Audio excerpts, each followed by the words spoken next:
You are listening to The Critical Social Worker, a revolutionary storytelling podcast. I'm your host, Professor Ace, and with the support of the University of Alaska Fairbanks Department of Social Work, we gather voices of revolutionary social workers from around the world, organizers, healers, artists, and educators, people who carry stories that connect us, challenge us, and remind us what it means to be human. Each episode is an offering, a chance to slow down, listen deeply, and feel the ground beneath your feet. Come as you are, stay as long as you need, and remember, no matter your pain, somebody, somewhere feels the same.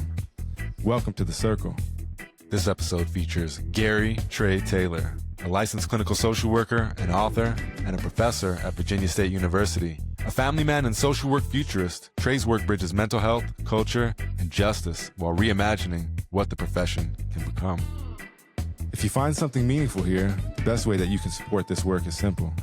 Like, comment, share the episode, and subscribe to our channels. And if you want to connect, ask questions, or be a part of the conversation, please reach out, because I'd love to hear from you.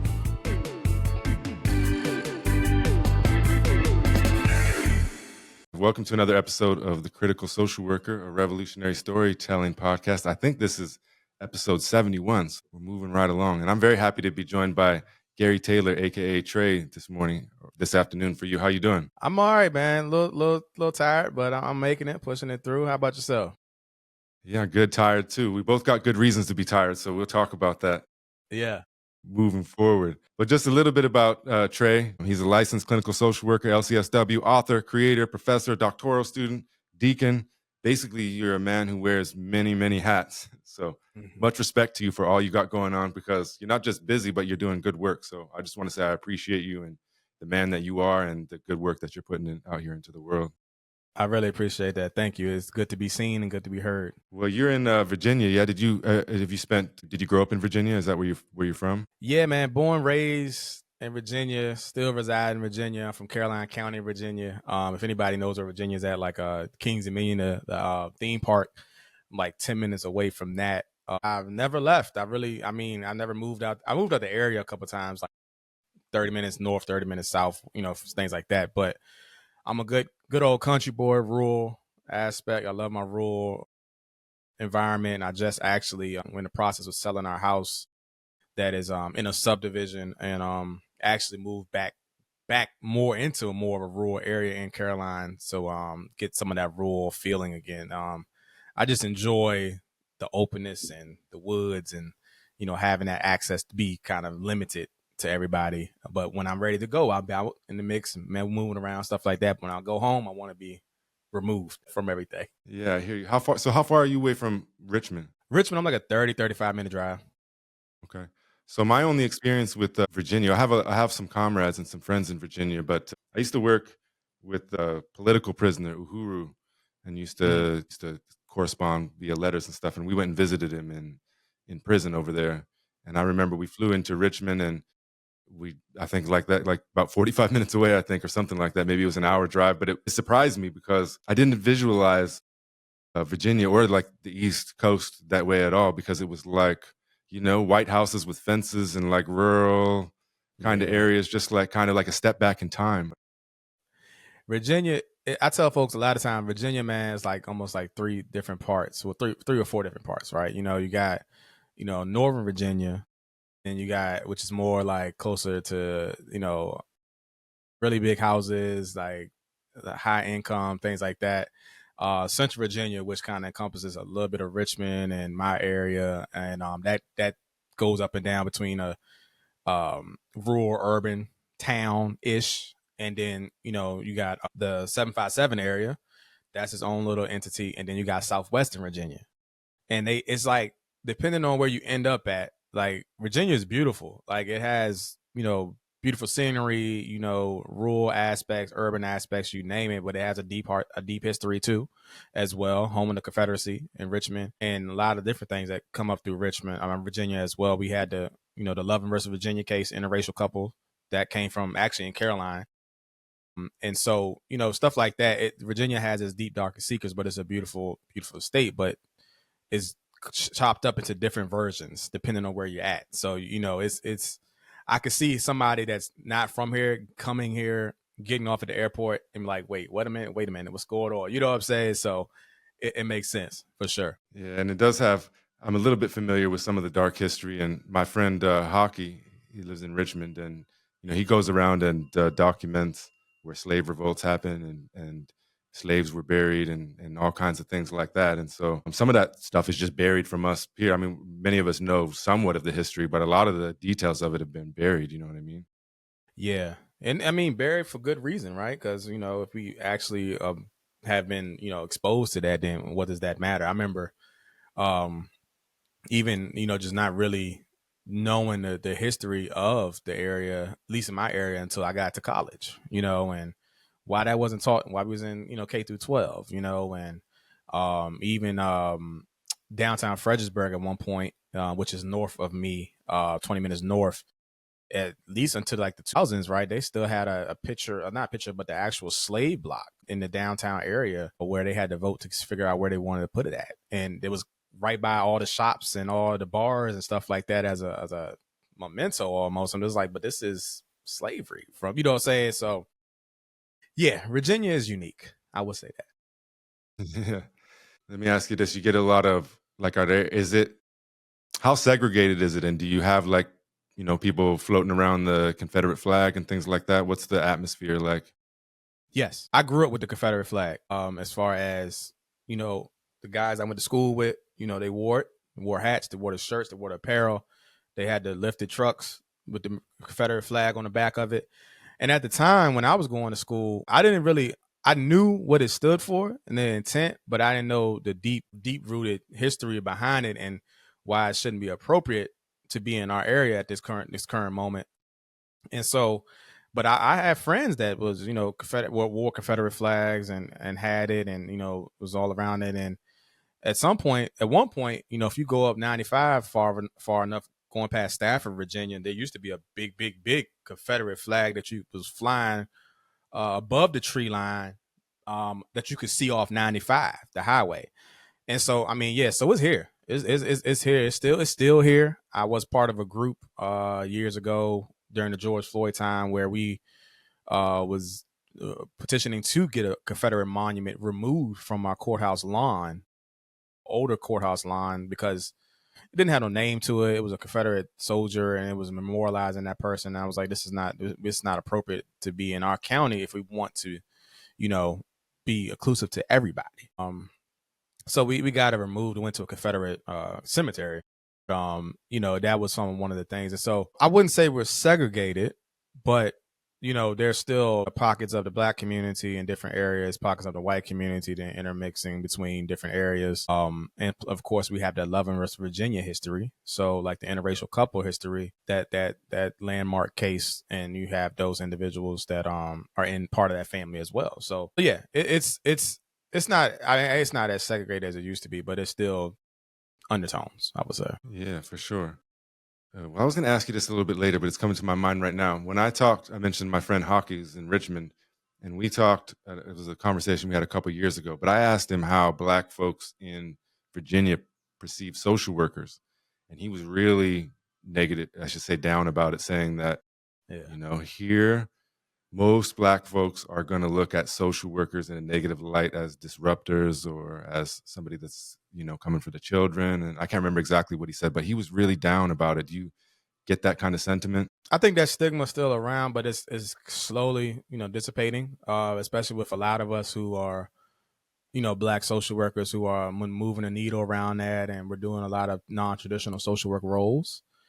And so, but me coming up as a mental health guy, there was a stigma around mental health and Black mental health.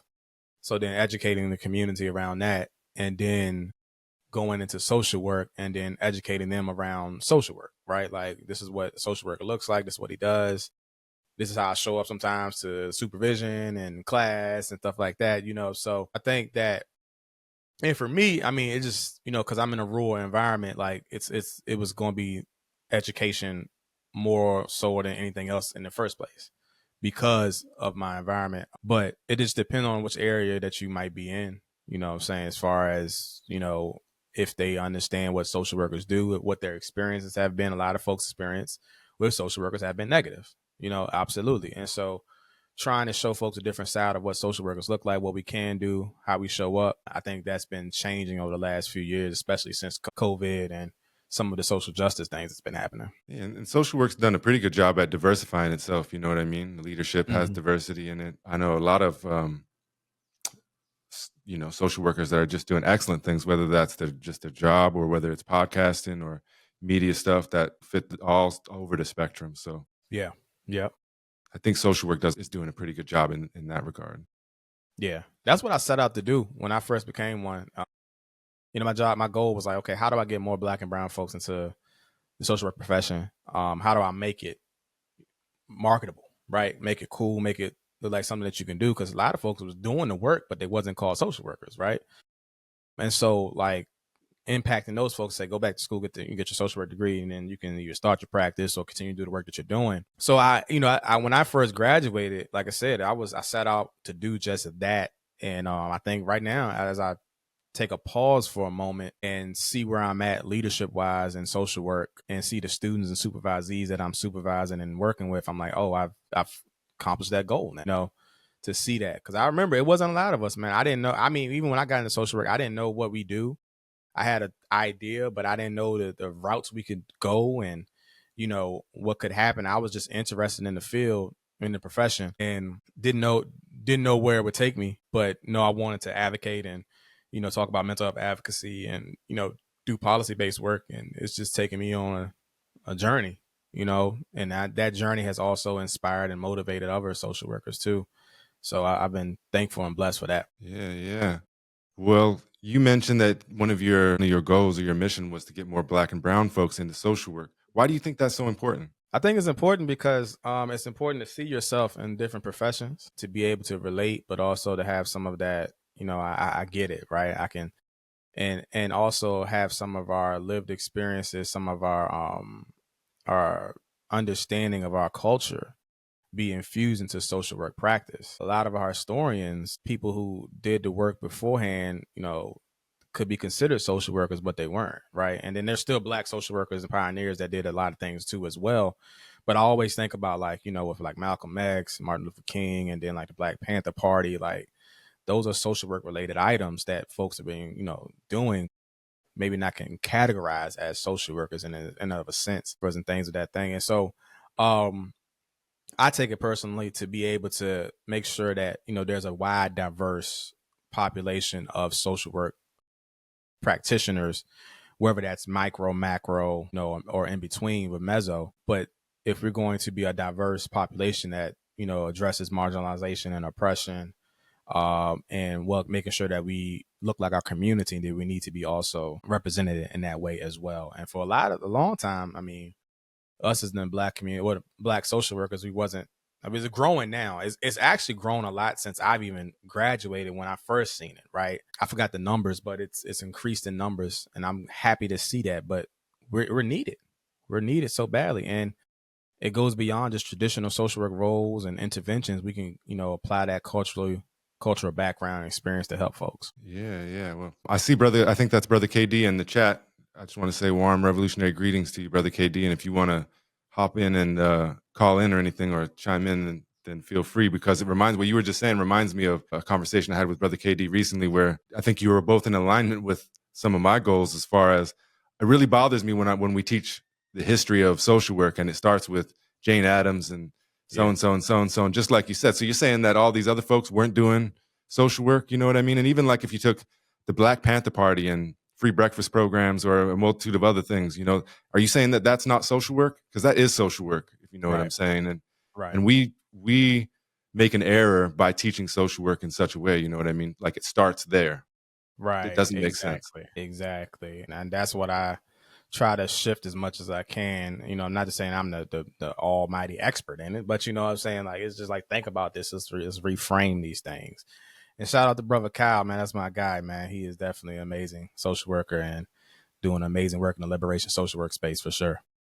Yeah, absolutely. Big shout out to Brother KD. And he said, image and representation influence perception. And that's right. If we teach it in such a way, it's going to influence the way that folks perceive the field of social work, you know what I mean? And who they are even. Absolutely. Absolutely. Yeah. Well, earlier we mentioned that you're a man of many hats. You got a lot of responsibilities, a lot of different projects, and a lot of different things that you're doing. And I feel the exact same way. We're both, hopefully in the final year of our doctoral programs. We are both professors in a unique way before we finished our doctoral programs. And we both are involved in media things. We both got families. So there's just a lot of things going on.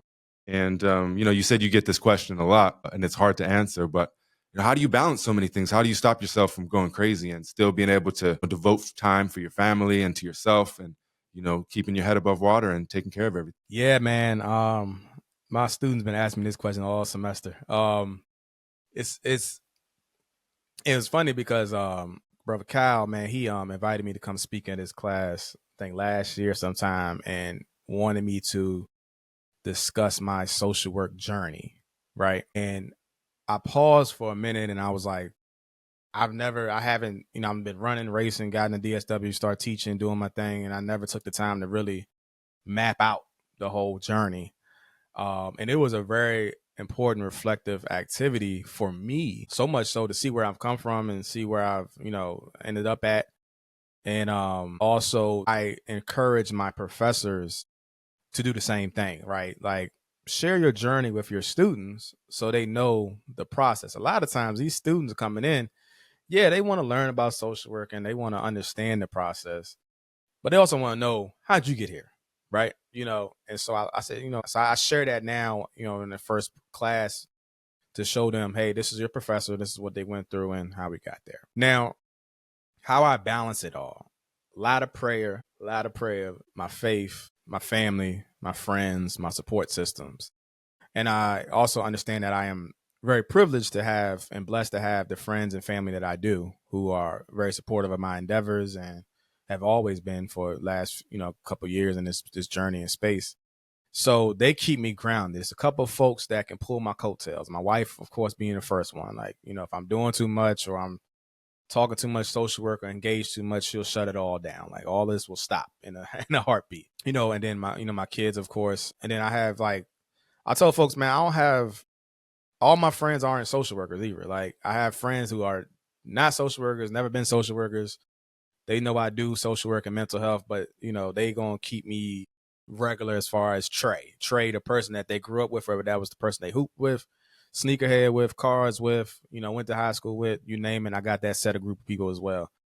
And so I think that it gives me opportunity to go in and out, right? Like of my different roles and hats, even in church, right? Like, I have my church group, my men's group and things like that ground me in faith and keep me up to date and keep me on track, making sure I'm doing what I'm supposed to do. So I feel like at this point in time, and I may have cultivated this, over the last few years, is for every aspect of my life, right? I have a support system for each hat, that pours into me, that makes sure I'm good, make sure I'm taking care of myself, and that also support my endeavors. And there are a few that will be able to shut me down. I remember when I was in private practice, I had my cousin and one of my homeboys. They would just explicitly just be, if I was too overwhelmed or tired with all sessions, they would just like, yo, come through. We're going to just chill, watch the game, chop it up and be done. Right. And so they understood that. So those three things, my faith, my family, my friends and support systems in the different areas is how I think I balance my work life. And I also create boundaries for myself, not just for everybody else, but I create boundaries to step away, to take a break. I'm a workaholic. I know how to work on E. I do know how to do that. But so in order to stop myself, I will create time slots where I'm working and create time slots where I'm not working. Create time slots where I'm going to answer the phone, be engaging on everything. Times I'm not going to answer the phone. Or if we, sports, I love sports. That's my time to decompress and get out of the world of social work. And, so I say all that to say, like my 7-day schedule is built around when I wake up, how I feel, what's going on, what we need to do, get it done. If I can't get it done, it has to wait. What else can I get done? If not, or if it's a day where I just have to say, yo, shut it down. Like I had last week, I just had to shut it down. Like we're not doing nothing but sitting on the couch and watching TV to recuperate. And it's a process, a complex process, I think, that has been cultivated over the last 10 to 15 years via those three things I told you, those three support systems. And then also going to therapy, making sure my health is together and straight, and just really, really learning about myself. Because I tell students this, if you don't know your triggers, you don't know things that make you happy, things that make you sad, things that make you tick. If you don't listen to what your body is telling you, then your body will shut you down. I don't care where you're at in the process of what paper you need to do, who you need to show up for. Kids need something. If you don't do it, your body would do it for you. And I've experienced that before, and I don't want to go back to that. So, yeah. Yeah, I really appreciate what you said about, taking care of yourself and getting to know yourself, your body, what makes you happy, what makes you sad, what's going to make you angry. That's what I try to, hammer home to the students that I work with is the best. I think, and from my perspective, the very best thing you can do to prepare yourself to be a good social worker or even a good human being for that matter is to get to know yourself and take care of yourself, because you can't take care of nobody else if you're not taking care of yourself. Yeah, absolutely. What about, you ever have times that you are like, why am I doing all this? And should I just, what the heck am I doing? And you have to push yourself through and talk yourself through it. You ever have those moments? Absolutely. I probably had it earlier today. Yeah, man, I have those moments, man. I just like, why am I here? Like, or why am I in this DSW program? I don't need to be in this program. You know what I'm saying? Or why am I doing this? And, folks, if you got those folks in your corner, sometimes they'll text you back and like, because you wanted to da-da-da-da, or, some folks might say, well, just shut it down for a little bit, So I do have those moments. And, those moments when they happen, I take a time to accept them, give space to them. Why do I feel this way? What's going on right now that's challenging? And, why am I feeling this way? And then we decide, are we going to continue? If we just can, I've developed this habit, probably not in the last few years, where if I know this thing has an endpoint, right, I might push myself just a little bit over to just knock it out because I know it has an endpoint, right? And because if that's the endpoint, it stops and that's over with. I can move on. So if that's the top priority, let's go ahead and knock it out. Boo-hoo, figure it out, blow some steam off, throw some, do deep breathe, get yourself together, and then attack it, and then it's done. So that's how I've kind of carried those situations. Yeah, I appreciate that. Charlie in the chat says, thank you for sharing about your support systems and how they come through for you when you see you need it. That's just as important as having and maintaining individual boundaries in the professional space and beyond. Yep. Yeah, absolutely, Charlie. Anybody out there that's here tuning in, feel free to chime in a question or request a call in if you got something to say. Especially students, that if any of you have any of these dreams or aspirations that you might want to enter into a doctoral program somewhere down the road, I think this will be helpful for you. So I would have never known this until recently, but there's different ways that you can go through a doctoral program, and specifically in social work, you could go through and do the more traditional side of it and write a dissertation. But there's also another route, which is a DSW, which is what you're going through. You mind talking about what that is and why you chose to go that route? Yeah, so the doctorate of social work is more of a practicing doctoral degree, just kind of shaping all of your experiences and to preparing you to practice at the practicing level, whether that's running agencies, organizations. It does prepare you to teach as well, but it also prepares you for leadership in the social work space. Versus PhD in social work might look like, compiling research and also preparing you to teach as well. So that's more, PhD is more research heavy. We do research too, but like PhD is research heavy, so and we do a Capstone project, which incorporates systematic literature review, conceptual paper, and an application paper. Concept paper, systematic literature review just, looks at a topic and figure out what you want to research, and does a long discussion about that, a literature review around that. And then we go into the concept paper, which is preparing you to figure out, okay, what's been done? Has it been helpful? Is it applicable to what you're, trying to research? And then the application paper is taking that literature review, that concept paper, and seeing if you can provide something new or build upon something else and presenting it. And at the end, you take that whole Capstone project, and do a showcase at least for University of Kentucky and present it to your colleagues and your administration and staff. So yeah, that's kind of the difference. And I chose DSW. Going through this DSW process made me realize that I probably could have done a PhD program, because I do have some things that I'm deeply interested in, but I ain't got enough time. I don't have enough time, and I don't have enough patience to give up 4 years. I was willing to give up 2, right? And DSW has full time. It's all online, full time, part time, 3-year, you name it. And I was like, I can give up 2. I got 2. I got 2 in me. That's all I got, yo. I ain't got nothing else. Like, I'm gonna knock it out and do. That's all I can do. Coming up on 40, I'll be 37 next month. And I was like, if I can get this thing knocked out before 40, I'll be all right. I ain't going back to school no more.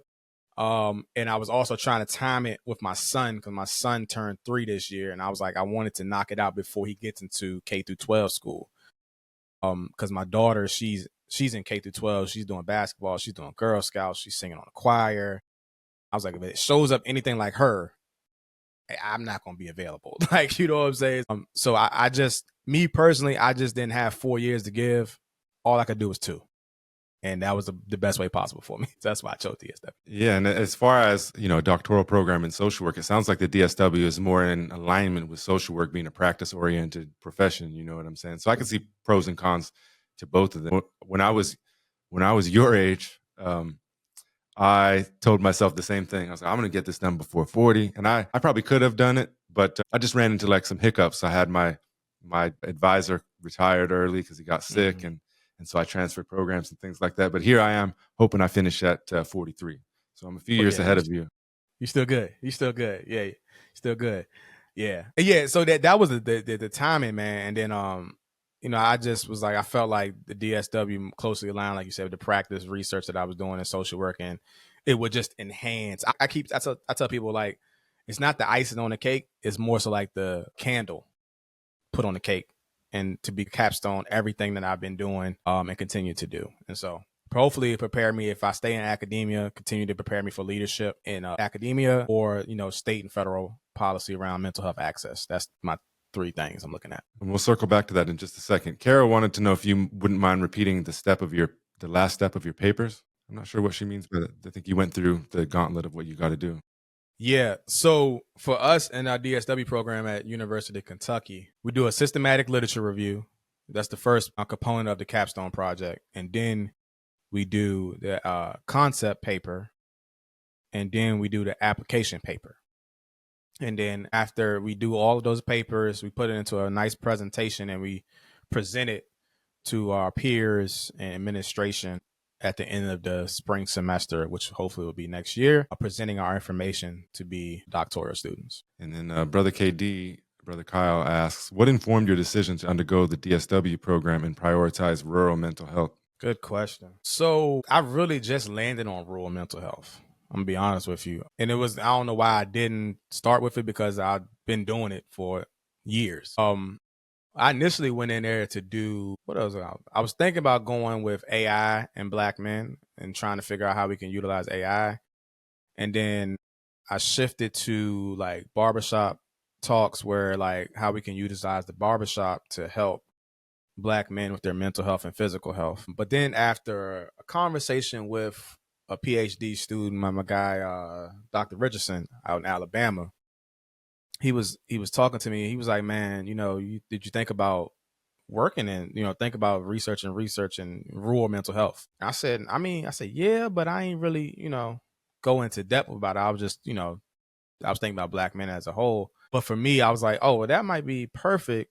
As I think about suicide prevention, I don't see a lot of research around suicide prevention for Black men in rural areas. Rural areas are so unique because we don't have the same barriers as those in urban areas. And I've been doing it. I've created a model in a rural environment that can be replicated. So why not research it, continue that research on, and move forward with that? And so that's where I landed at. I just realized just now, after doing my systematic literature review, that I might need to make the rural more like rural South versus rural as a whole, because I didn't think about the difference in rural environments such as like the Midwest or rural South. And I was like, or, things like that. And I was like, oh, there's a difference there. That's how I landed there. Just kind of want to be more specific and then kind of focus in on stuff that I was already doing. Yeah, yeah. And it's interesting even to compare that or juxtaposition it with Alaska, because Alaska, a lot of it is rural and separated by, hundreds, even thousands of miles sometimes, no road systems, and Right. mostly going to be Alaska Native communities for the most part. Right. If you know what I mean. And so I actually went through how it got me involved in the talking circles. I went through a rural human services program, which was like a certificate pushing you on your way toward the social work degree. But it was cool because everything we did, most of the things that we did, the method of instruction was via talking circles with Indigenous elders. So it was just a much more like relational and connecting atmosphere that really taught me a lot about myself and my place in the world and things like that. To be honest, I hated him at first. I was like, I got places to be, I got things to do, got homework. But once I was able to slow down and listen, you know what I mean? It really was transformative for me. Yeah. Yeah. Rural environment, man. I love it. Like people always ask, like, you never will move or you like that sparseness and, open fields, cornfield. I said, man, I love that, man. Like, it's so peaceful out here.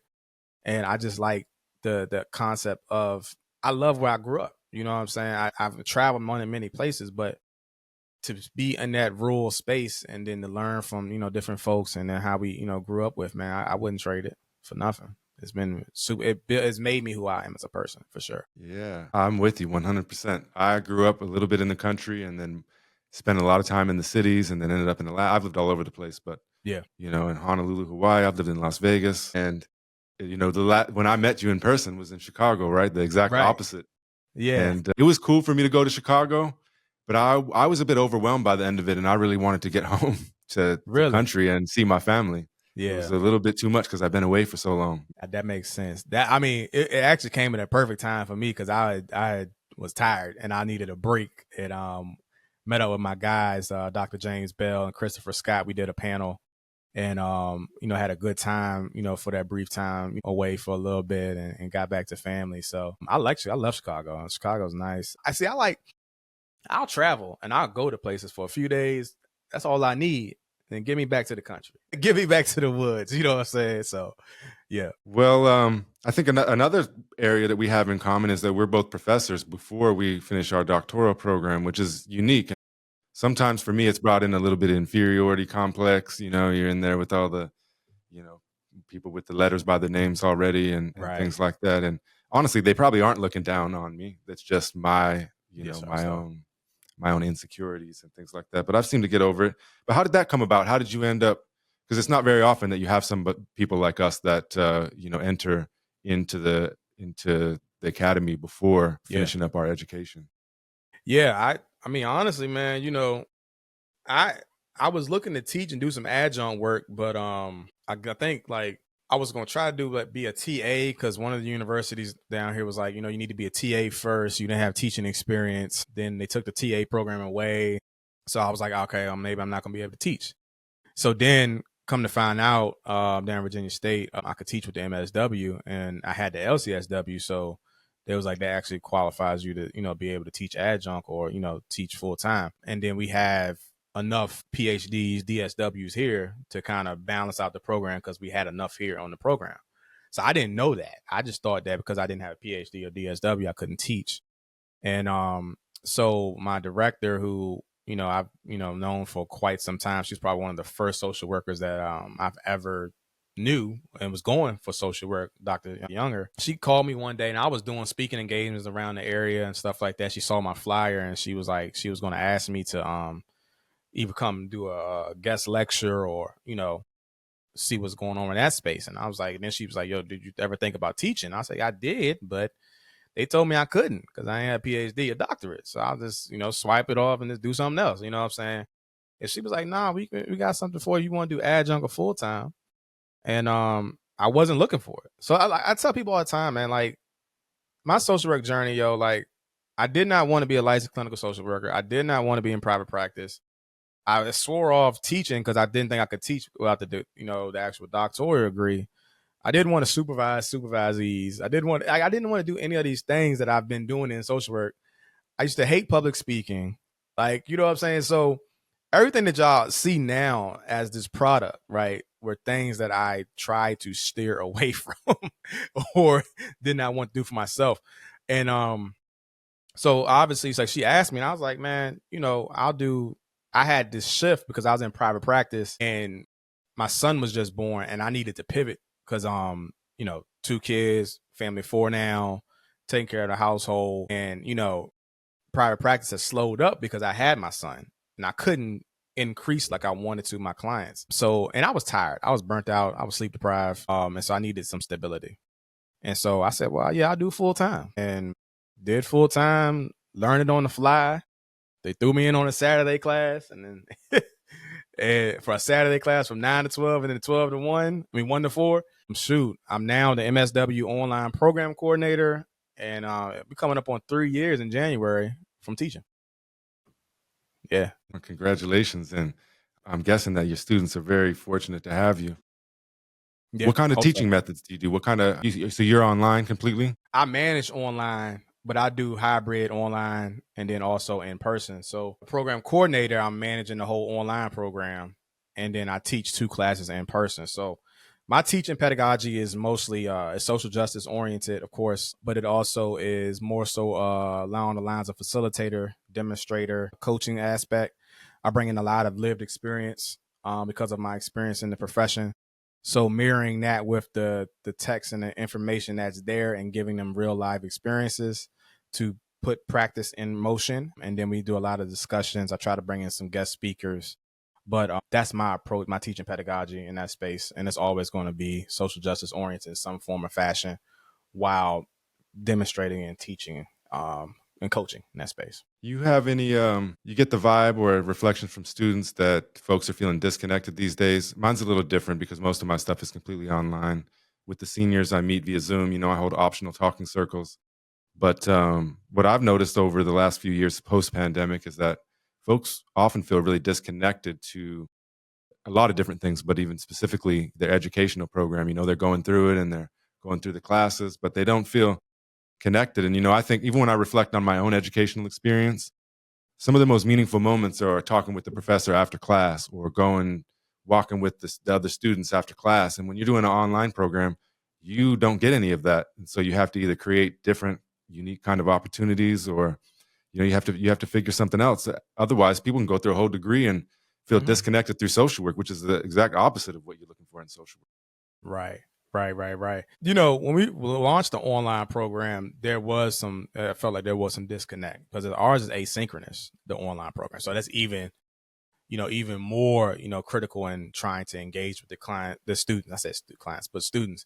So we try to change some policies to kind of help with the engagement piece for professors and the students so they feel engaged. Obviously our face-to-face students, they feel the support, the love, the community, saying they create community within themselves. And sometimes the online program does too. But, we had to be very strategic and intentional with creating that, because it is easy to just get lost in it and just not create community and don't, follow up.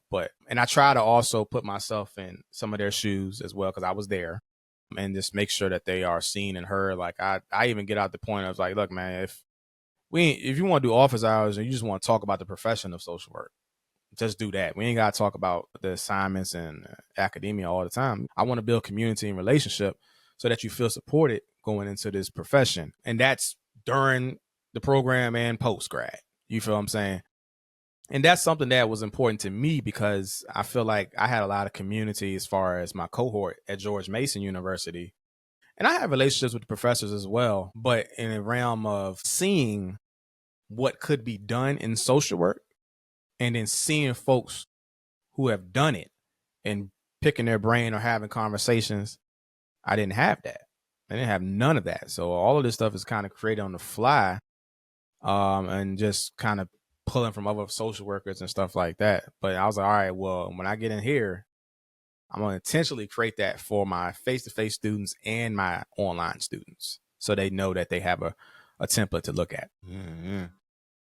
What David asks in the chat, he asks, what is something that you did to help get comfortable with public speaking? That's something that he struggles with. Podcast, probably something like this. This is one thing that I definitely utilized to help myself in public speaking. The other thing was, man, I was deaf death-defy terrified of public speaking, bro. I hate public speaking. Everybody's like, there's no way you hated public speaking or you were scared of public speaking. I was like, yes, that's not my first thing I wanted to do, but I pushed myself to, I ain't pushed myself. I really challenged myself to learn the art of public speaking. So, and I used to get feedback from my professors, right? Just to make sure that I was on the right track with stuff. And I had one professor in my grad program who really was instrumental in kind of, you know, helped me find my voice so that I could continue to utilize it and be confident in it, right? And so I did that. It's a lot of repetition. Just find time to speak, because the only way you can get better at it is you do public speaking. That's the only way you're gonna get better at it, is you do public speaking. Doesn't have to be on very, very large scales. It's gonna be smaller scales, community scales.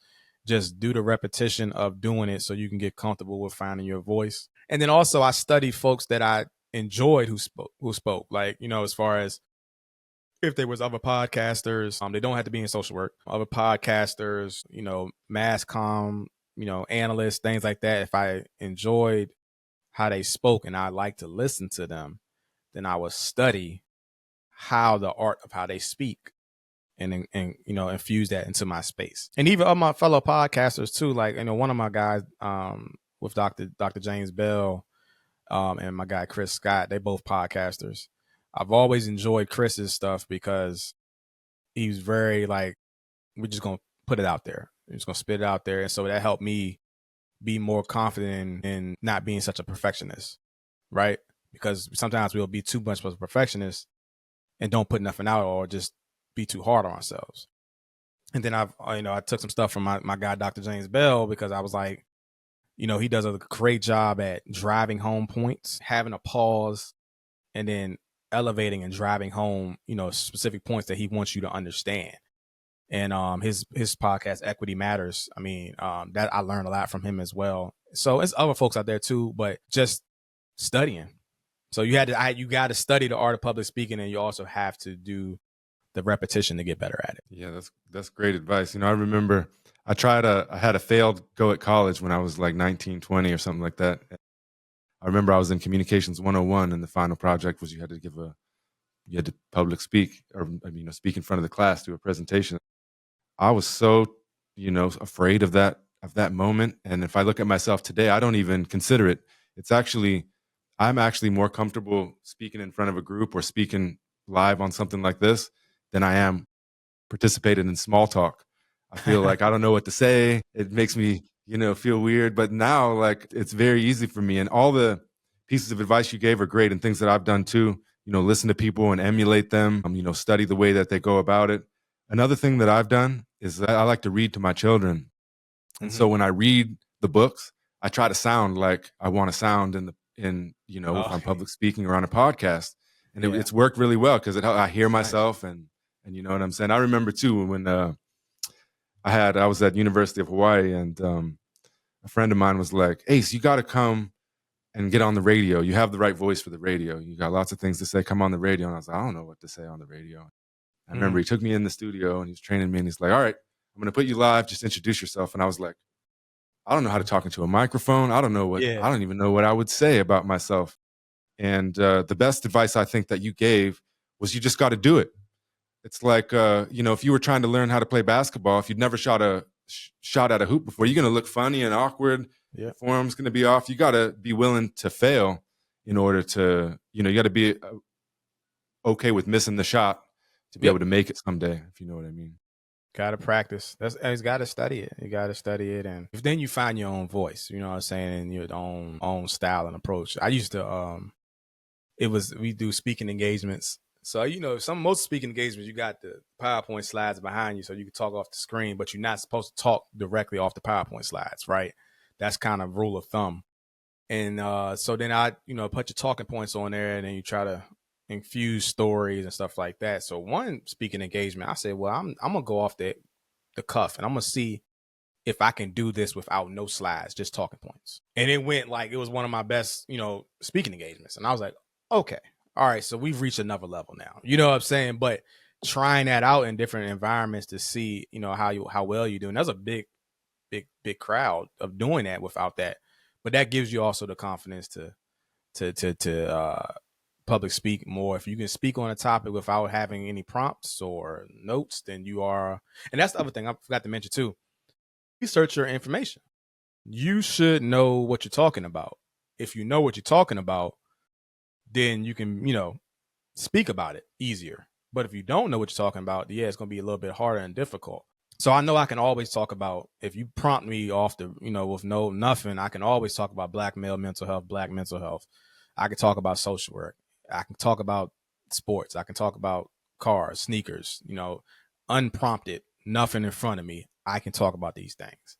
So yeah, but you got to know what you're talking about. You got to do your research. And so at this point, like for Black male mental health, somebody can ask me to just show up for a speaking engagement, say we need a filler, come in, and do you got a topic? I can just pull it just like that at this point. But that's been years though. We're talking about, it's 2025. I really started public speaking in 2017. So it's been a journey. A lot of journey, long time. Yeah. And, there's another great advice was saying to know what you're talking about. And also that to broaden that as well, that can help. And especially when when you're having a conversation in public or something like that, is to, just read a lot and be interested in things. So that way, when topics come up, you know what I'm saying? You're well-rounded. And the more that you know, the more likely you're going to be able to participate in those kind of things. You know what I mean? Right. Yeah, exactly. Yeah, you got to read. I tell the students all the time, y'all want to write APA format, but y'all don't read journal articles. You're going to have to read the journal articles to get the language, to get the flow, and then you can put it into your own words. Yep. Absolutely. Well, David got a question, and I'll read it in just a second, but it's interesting because that's where I was thinking of going next. I remember, I saw you at the NASW conference, but I was doing a podcast when you had your presentation, so I wasn't able to see it, but I saw some remnants of it afterwards, and I saw some photos and things. And one of the things, I think it was at the NASW conference, but you all went in your Jordans. Is that the same? Yes. Is that the same one? Yes. Yeah, so you were wearing your Jordans, and I can't remember exactly what you said, but you said it was, kind of a monumental moment for you all to be able to go into what's, typically sometimes folks are in suit and ties and in professional atmosphere, and just to be yourself in that regard. Yeah. So I was hoping you could talk about that, but I'll ask David's question as well, and you can touch on all of it if you don't mind. He says, in the bio, Professor Ace posted it, said that you are a sneakerhead. I was wondering what sneaker it was that made you become a sneakerhead, and what is the favorite pair that you have? I'm a sneakerhead too. So yeah, maybe touch on it as a whole, and then, Gotcha. Sneakerheads always find one another, boy, I tell you. Man, what started sneakerhead? I'm trying to think, man. It had to be 5th grade. I want to say it was the Taxi 12s and Flu Game 12s. I think that's my farthest memory. I'm waiting diligently for my Taxi 12 to re-release this year, and I might retire for good, maybe. But no sneakerhead really retires. And so you said my favorite pair that I have right now. It's so many in there right now because I've been really strategic on buying the ones that I want versus getting something just because I missed on something. It's like, nah, I'm gonna just wait and get what I really, really, really want because I end up selling them anyway. I'll be honest with you. I really like my New Balance, Joe Freshgood's collaboration, like the 9 I believe. And I do like the Nigel Sylvester ones, the lows, the black ones. They are really comfortable. The quality is amazing. I would love that Nike continues to use that quality on shoes. And I like the opportunities to support Black designers and Black collaborators in these Nike and New Balance, whoever it is. I just enjoy trying to pick up. That's been one of my new passions, is like, all right, I'm going to try to get the sneakers from my favorite Black designers and collaborators because they're doing dope stuff. That's the answer to that question. Yeah, man. Going back to the situation with NASW and just getting into the social work space, I told myself that I was always going to be the one to challenge the status quo. It's actually one of the questions that comes up in my discussion post with DSW here soon. I was going to show up myself, locks, glasses, sneakers, whatever, you name it. This is how I was going to show up. I don't like wearing a lot of suits unless I'm in church and got to do it for holidays. But that was just me. I found that I connected better with folks when I was just wearing and showing up as the community, right? Similar to my guy AI, like, you know what I'm saying? He dressed the way he's dressed because he was emulating the community that he saw, and that shifted the whole cultural dynamic of dress code in the NBA. But I was working on inpatient units when I first graduated my undergrad degree in psychology, and I had all my sneakers, and I would just wear them on a unit. I wear them on a unit, and they would be talking points for folks to have conversations about sneakers, fashion, basketball, sports. And there'll be opportunities for guys to, they're already in psychiatric inpatients. And what else can we talk about that can kind of take your mind off everything?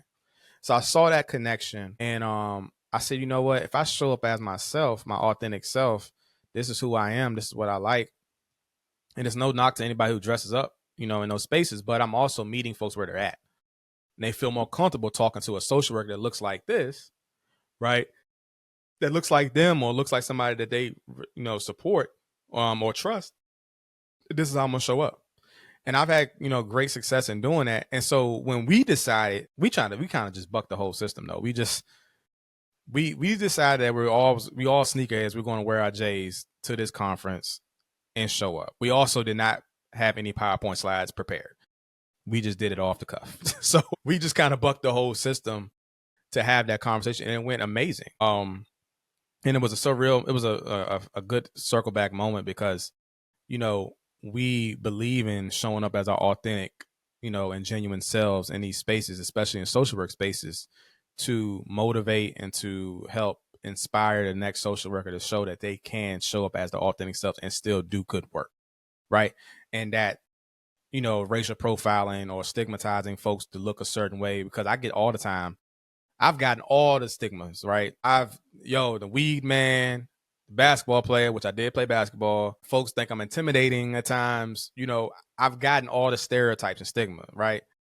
But to shift that and to create a different version of that for a helping professional, not even just social worker, going to just a helping professional, and do that and show up in these professional spaces as our authentic selves meant so much more than just, whatever the content, well, not whatever content, but whatever the whole identity of what we should look like means. That mattered. And that was strategic and intentional. And so every time, and most of the times, if you see me at these conferences, I will have on sneakers. I will have on one of these. You'll never probably see me in a suit and tie at these conferences.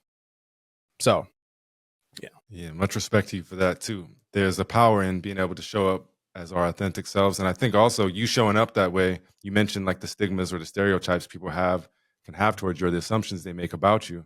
Mm-hmm. Well, that can derail them sometimes or redirect what somebody's thinking about it, because now they have a personal life experience where they experience something different.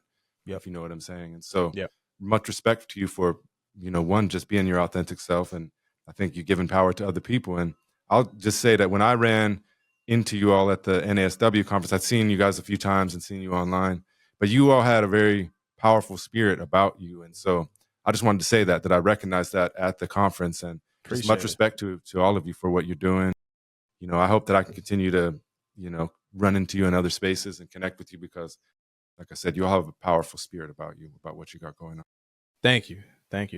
We try to show up and be ourselves, man, and just help motivate and change folks and influence change, man. That's what we wanted to do, man. So I really appreciate those words, those for sure. Yeah. Well, there's a few more comments. Let's get here. David added that his favorite pair I have are the Chunky Dunky. And, I used to be into shoes, but you all are talking over my head. I don't understand what you're talking about. You got the Chunky Dunks, yo. He got some heat. Them joints was hard to find and hard to get, bro. I couldn't get my hands on them. I wouldn't mind having a pair of them, but I can't pay the resale. I'm a anti-resale payer. I'll wait until they re-release or somebody, say, oh, because it also got to the point we created community, right? And so folks might say, well, I'm selling some shoes. Trey, you want these? 'Cause I know they're going to a good home. Yeah, send them over here. You know what I'm saying? It's good stuff. David added that his wife got him for Christmas for a few years ago on resale. And he also said, go ahead. They don't count for him now. They don't count for he ain't paid for. They his, but he ain't had to pay for. And he also added that I think by showing up as your authentic self, it helps you relate to the ones that you're helping, making them more comfortable. And I would agree with that 100%. Absolutely. I used to be a little timid about self-disclosure and things like that. And once I became comfortable with it, it's made me, even with David that's talking here, it just made me be able to connect, because people hear me talking, they see themselves in me, and I can see myself in them, and so on. And you're really able to build connections with students in that way. And, it's a female dominated profession, in which it can be positive in some ways. But oftentimes I found that the male students that come in are just dying for a male, not necessarily a male figure, but, a male, somebody that they can see themselves in, to help them see their own path forward and see that it can be done, if you know what I mean. And even experience wise as well. Yeah, it doesn't have to look a certain way, and doesn't have to be super intense and bravado around that. Like, you can be, you can be empathetic and show compassion as a man to others. You know what I'm saying? And so I take that into consideration too. Showing up as my authentic self, showing up with my locks. There's one reason why I won't cut my locks. I might cut my locks after I grab my doctoral degree, but I'm walking across the stage with these locks. It's been almost 20 years, close to it. No, 17, 18, something like that. And then just, to show like, this is, I can be successful, because I was told at one point I couldn't be successful with long hair. So, all these different things around toxic masculinity, expectations, machismo, and roles. It's like, I want to break all of that, show and prove that it can be done, provide the foundation, provide the template, and hopefully inspire folks to do what they need to do. And I'll move off into retirement, or stay in, move off into the back roads and backwoods that I'm at, so. From my personal experience, there's a racial element to all of it too, because I've had several different experiences, but I got long hair. You can't see it right now, but I got long hair too. And I went and met with this guy, was trying to talk to me a while back when I was going for my MSW. He was trying to get me to host some substance abuse thing, as I had a background in it. And anyway, so we go, he takes me to lunch, and we're having lunch. It's a white guy. And we're talking. Do you know who Dr. Carl Hart is at University of Columbia? He's in psychology or psych, I can't remember. But anyways, he's got a couple books about substance abuse and drug use and stuff like that. Gotcha. And he's black guy with dreads, got a gold tooth and things like that. And so I'm at lunch with this guy, and we're talking about Dr. Carl Hart, and I got long, my hair's down, it's long. And he starts criticizing Dr. Carl Hart, saying, oh, he's got really great ideas, man, but if he would just present himself better and, cut his hair and things like that. And I'm like, do you realize who I'm talking to? And the only thing that it could be at that point is he's saying, like, because it's dreads and it's the racial tinge. And then my wife has dreads, and so she gets too many things to name. But there's just little comments that folks make sometime, which the imagination runs wild. Right. Yeah.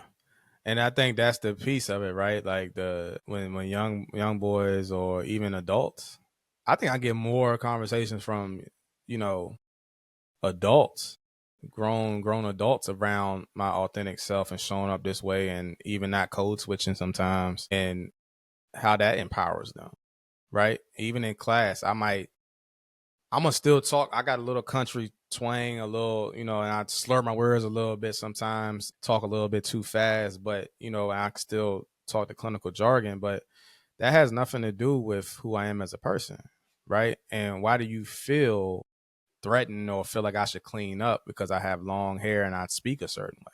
That's just me. Doesn't make me more different than you as far as, these things. I got the same credentials, you know what I'm saying? So, so when I show up into those conferences and stuff like that, and my authentic self, that also empowers other social workers and professionals to just be themselves, right? In this space, you know what I'm saying? So they can start wearing the facade. And I know why they wear the facade, right? Save face and then make sure that they, protected and safe. But at this point, Christian, like, I got all the credentials at this point. It ain't too much you can fire me from at this point. You know what I'm saying? I can find another hustle to do. And I know that's a privilege, as well, but I've done everything. And so I think that, I'm not going to create a shell of myself just to be, touted as this certain type of clinician or professor. If I can't be my authentic self or genuine self in those spaces, then I don't belong there. Yeah, and I feel like you earned that power. Mm-hmm. Yeah, I've done the work. I've done it. And, you get into those, you have those conversations sometimes with professionals, and it's like, well, tell me your background and experience. And, So who are you to say that I couldn't do this and that when I've got my social work stripes? Yeah. Yeah, absolutely. You, like I said, you earned it. There's more I could say on that, but I'm gonna let it go. Saves. We All can right, definitely take it there with that one for sure.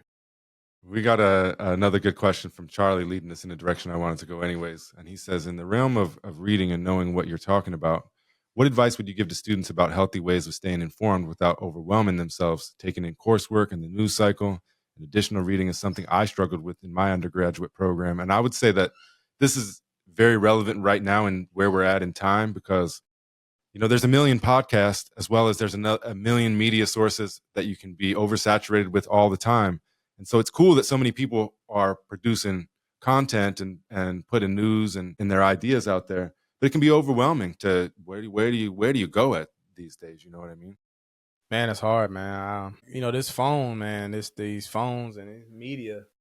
Think about, like, prior to that, man, we didn't have so much access. It was something that happened across the country. You wouldn't probably hear about it for months or till the next year. And so as a result of that, we've obtained immediate access to things that, can create vicarious trauma, stress us out, increase anxiety, things of that nature. If you do enough reading and research, you'll also get a little sad and anxious about that stuff too, because if you're looking for something, it's going to pretty much prop itself up. And so I tell folks, man, like, you gotta step away at some point. Whether that's taking a break off social media, because social media is going to be the rampant one. I can stop doing social media for, like, a few days or whatever, and I can feel my brain and my body shift. And when I get back on, I can feel it tense up a little bit. You know what I'm saying? And then I have to figure out, do I want to stay on? Do I want to take this app off? Do I want to do whatever? So you just got to find the balance, man. You got to set the boundary for yourself. If you got work to do as far as social work and reading and stuff like that, it's probably best to stay within that realm, and then, just small bits and pieces of the news cycle that's pertinent, to you and your family, your loved ones, and your community. And then, put it away. So I don't watch a lot of news. I get my stuff from, whether it's social media or the group chats. Folks keep me up to date on stuff, but I can't intake that because I do that work, all the time. Like, you know what I'm saying? So I'm teaching about these things all of the time. So I have to remove myself and just, give my brain some downtime to do something that's more intentional. So we talk about your hobbies, right? My hobbies are sneakers and cars and, playing a video game, watching sports. That takes me away from, the everyday 24/7 social work, the readings. I get really immersed into my readings and my research, and it consumes me. So I have to shift it away. I have to. If not, it's going to consume me. And so you just got to set that boundary with yourself. Take time to set that boundary with social media, with the news cycle, and then, just give yourself some grace with the work that you're doing and making sure that you're indulging in, things that interest you as well. Yeah, great advice. And I would add that, when you get thrown a lot of academic material and things like that, I used to have this, it's like a principle of mine or something that was, I got to read everything from cover to cover, every word of it. And then I found a lot of times it was wasting my time when I thought I was just showing integrity or something. And so be strategic about it and learn how to skim and follow what you need to follow, if that makes sense, because there's a lot of filler in oftentimes in academic material or stuff that you've already covered or stuff that's going to be irrelevant to you. And so that's what I would say is, yeah, outlines, and know what you're looking for. If you not know what you're looking for, yeah, it's going to be a lot. we got a question from Instagram. MD I think Sajib says, this sounds like a powerful conversation. I'm curious to hear how storytelling shapes social work practice, especially around mental health and racial equity. Yeah, I mean, lived experiences, right? Like, folks are being able to share, what they are actually experiencing. One of the things I've come across with the Afrocentric perspective from that framework is centering that, like, lived experience of Black folks and what they experience on a daily basis, whether that's, racism, discrimination, or the environment that they're living in.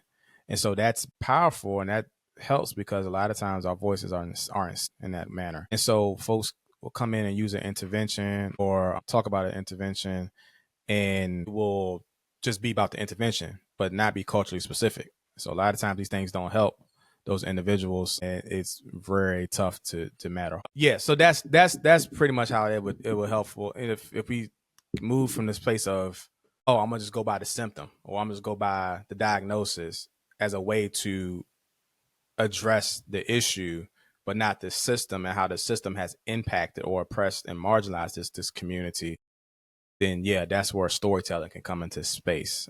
Yeah. Sorry, got thrown off. Yeah, no worries. I'm dealing with the same thing. Yeah. Got family walking around and a puppy walking around.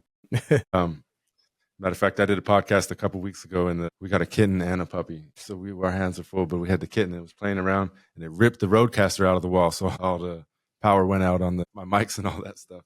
Yeah. But, that's going back to podcasting and stuff like that. That's another thing. Is one thing I've learned is that if there can be technical problems, they will happen at some point. And so you have to not take it personal and just roll with it. You know what I mean? Yeah. Because otherwise you're just going to be frustrated. Roll with the punches, for sure. For sure. Yeah. Not bad. One of the first podcasts I did on Riverside, I was all happy to have this new platform and things like that.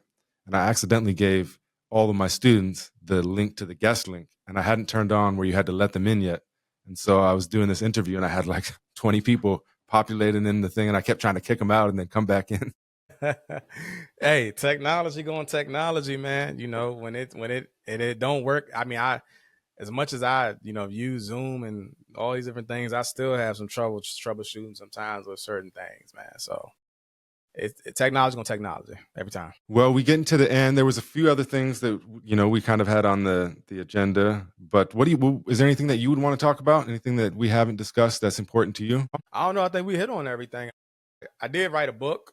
I had a book written about stuff that pertaining to, my own mental health, my own journey. And had an opportunity to publish that with my co-writer, my co-author, Saint E. And I think that's important because, again, kind of storytelling, right? Sharing stories, making sure that people know, making sure that people, because a lot of times I think folks, we give a false facade on what we present, right? You see what we present in the front. And then folks want to know what's the background. We remove ourselves from the background because we don't want to tell the full story of how we got there. And it's like, well, this is what it looks like. This is what happens.